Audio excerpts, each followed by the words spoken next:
experience, what's the difference from the mental shift you have to take from going from non-comp play to the 18-game grind of Big Ten play? Just the amount of locked-inness we need to have. We got to have a supreme amount of focus going into these games because it comes down to those things. I mean, we're about like 13, 14 games in, so coming to this, so a lot of guys are in their rhythm for Indiana, and we just got to pay attention to details on both sides of the ball.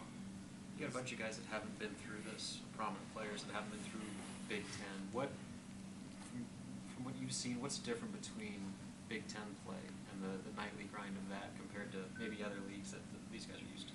I would say it's exactly the nightly grind, just being prepared to put our bodies on the line.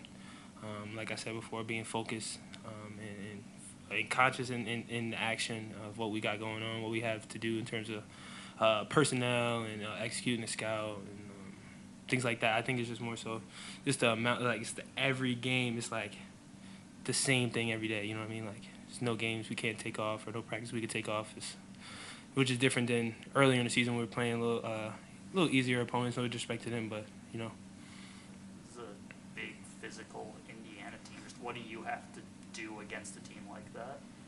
Match their physicality, Coach Ernie said something today.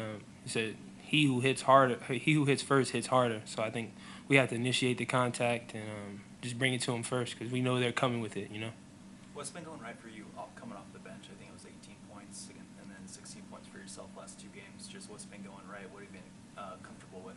Controlling what I can control. That's about it. Just staying focused on that.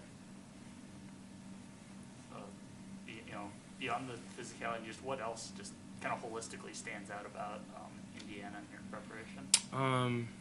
Well, they have a great coach who has, of course, obviously his history of coaching the game and playing and things of that nature. But it's Indiana. They're physical. They have guys who run their stuff, guys who can make shots at a high level. There's the freshman I know personally, so and he's really good. So they're just a really good team, man.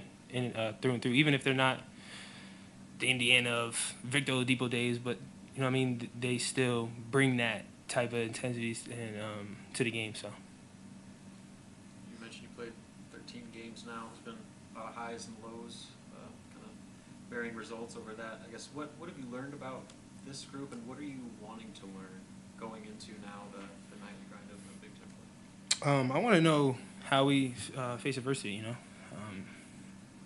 Everybody looks for that, and I think that's important because we're going to face it, being that we're playing in the toughest conference in the country, in my opinion.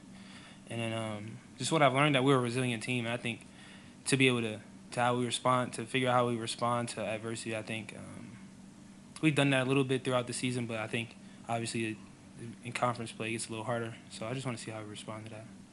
Did you personally have to work on that mental part of your first year here at Nebraska, going through a Big Ten season, like what it takes mentally to go through the grind that you're about to?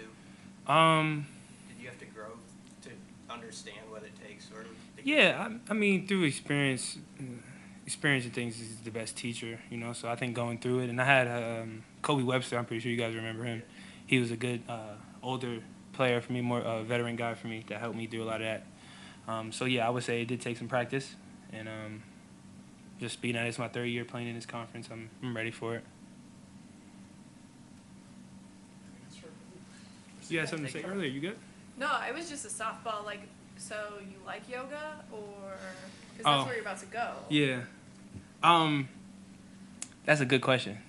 I don't really like yoga.